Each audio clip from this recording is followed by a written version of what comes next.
again in this installment of Spiritual Wisdom. I'm going to talk about pagan temples. Now, in ancient times, there would be many pagans who would believe in individual gods. Every goddess would be seen as an individual, every god would be seen as an individual god, and every god and goddess would have a temple devoted to them. But in modern paganism today, for even in ancient times for the pagans then the earth itself was sacred. But in today's world, for many pagans, many druids, Wiccans, for us the earth itself is our sacred place. However, temples play an vital role for the community in the sense where if there's a druid community, people are interested in druidry or wish to learn about druid, or fellow druids can meet up and share their beliefs.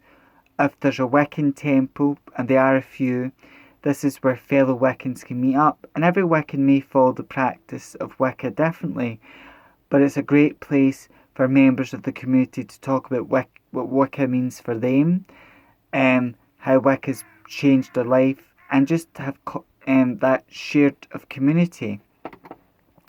It's just like in a Hindu temple, and Hinduism is also a pagan faith. When all Hindus meet up in a temple, they are basically saying what their faith means to them and how it benefits their life. So places like that, temples, there have been a few pagan temples that have been built and constructed. There are some pagan groups that will buy churches that are for sale and transform them into pagan temples as well. And some are just rebuilt and constructed. But these pagan temples are just a great place for community, for like-minded people to meet up and communicate.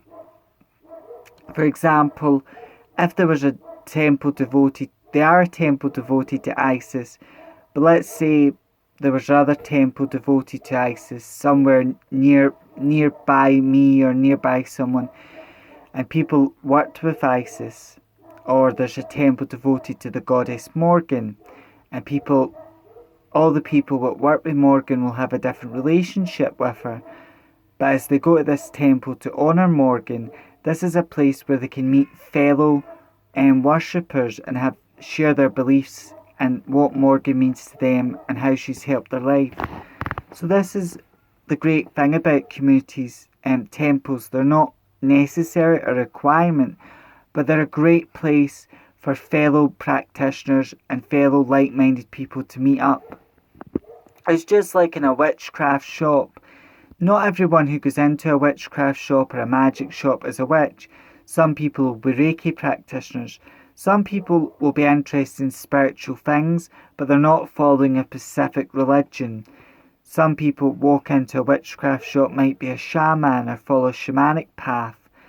Or some may be druids, some may be Wiccan, some may be following a different pagan path entirely. But with magical shops, not only is it a great place for people to meet up and for people to buy things that will help them in their spiritual practice, it's also a great thing for people to a great thing for like-minded people to communicate and share their beliefs with each other as well. And temples are very much the same. We don't need tools as magical practitioners to practice our craft, but tools are wonderful to have. We don't need a temple to practice our faith, but because the earth itself is our temple, but temples are great to meet up with fellow like-minded people. However, and this is me just sharing my beliefs and thoughts on pagan temples. There's a few pagan temples in the UK and also across the seas, but these are just great places for fellow like-minded people to communicate with each other and share their beliefs and experiences together. And in today's world, community is very important, because the reason a lot of people may be solitary, but a lot of solitary witches do want to be part of a coven, is because of that sense of community. But being solitary has its pros and cons, as well as being in a coven. And there's a lot of good covens, but there's certain signs to look up if something's a coven or a cult, and I'll talk about that maybe in a later video. However, this is me just sharing some information on temples and how they're good and how they're useful, in the sense they're just a great place for fellow pagans and magical practitioners to meet up. However, to the next installment of Spiritual Wisdom, may meet, may part, may meet again. Blessed be. Have a great day.